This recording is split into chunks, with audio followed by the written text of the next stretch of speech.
Good morning and welcome to Friday, August 9th.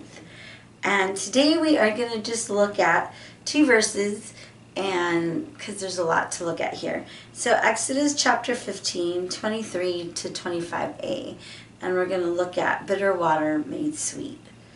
So here we go. Then Moses led Israel from the Red Sea, and they went into the desert of Shur. For 3 days they traveled in the desert without finding water. When they came to Marah, they could not drink its water because it was bitter. That's why the place is called Marah. So the people grumbled against Moses, saying, "What are we to drink?" Then Moses cried out to the Lord, and the Lord showed him a piece of wood. He threw it into the water, and the water became fit to drink. There the Lord issued a ruling. Let's stop there. 25a. All right.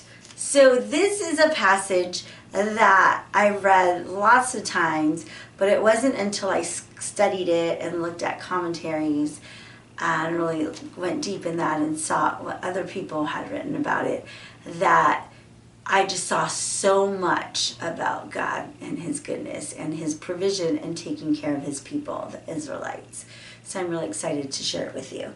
So they're 3 days deep into their trip, and so they had no water. But this is their first trial. So for 3 days they were all like on a spiritual high. Wow, did you see that? Did you see how that Egyptian just like went into the water and then the wave just knocked him down and drowned him, right? They were probably like all excited. Did you see like when we were walking through the Red Sea and you could see like fish in there that's swimming by, how cool that was, right? They were like on a big spiritual high. They just wrote some amazing worship songs.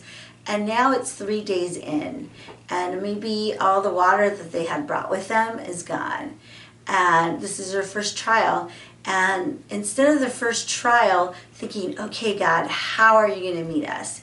They grumble and they complain. And so trials can often cause us to forget the goodness of God. Did you hear that?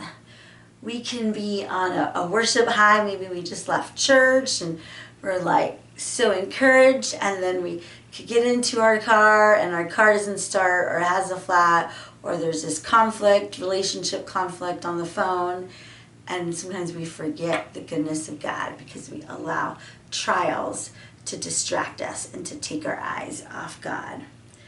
So then they finally get to water, and that must have been like a bad joke, right? So excited, they find water, and they go like put their finger in it or something, and they're like, "Ugh, this tastes bad, this tastes bitter." And so they were probably thinking, is this a bad joke, God? You know, how many times have you maybe thought of that too? It's like, oh, you led me to this great job, but then the funding ran out and then I got laid off or something. And you think, wow, what's going on here, God? And so this is the part where I want us to look at and think about, because I've never seen this before. So I saw this from this scholar named Buckingham, and he did a lot of work on Exodus, and so one of the things that he studied and realized in the study of this, that so when Moses prayed, he broke a tree limb and then he put it into the water, and that made it drinkable. And so when you first think, the story sounds kind of like out of a fairy tale, right? That sounds kind of weird. God can do anything, but that still sounds kind of weird, right? But what happened here, there's science going on here, if any of you are scientists out there. So the chemicals in the sap of the broken limb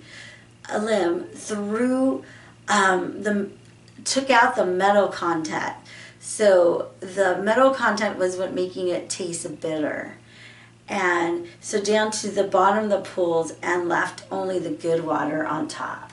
So did you catch that? So it took down the sap, like kind of pulled down the metal to the bottom, and then floated up was only the good water, and that they were able to drink from that. So that's pretty cool. And then also, he suspected that there was a lot of magnesium and calcium in that water, and that it caused almost like a laxative effect. So God was cleansing them out their digestive system. So he was cleansing them spiritually and physically, because there was a lot of parasites that were found in the Egyptians' peasants. So there was something in their diet or lack of diet that had a lot of parasites in there.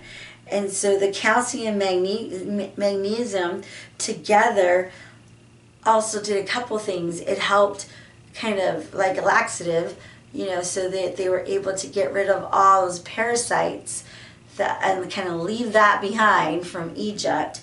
And it also is something called, it forms a drug, the calcium magnesium, called dolomite, which helps athletes in hot weather.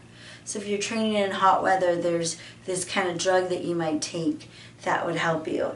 And can you believe this? Like when I read that, it's like, wow, our God takes care of his people so well, because this is more than just the miracle of water.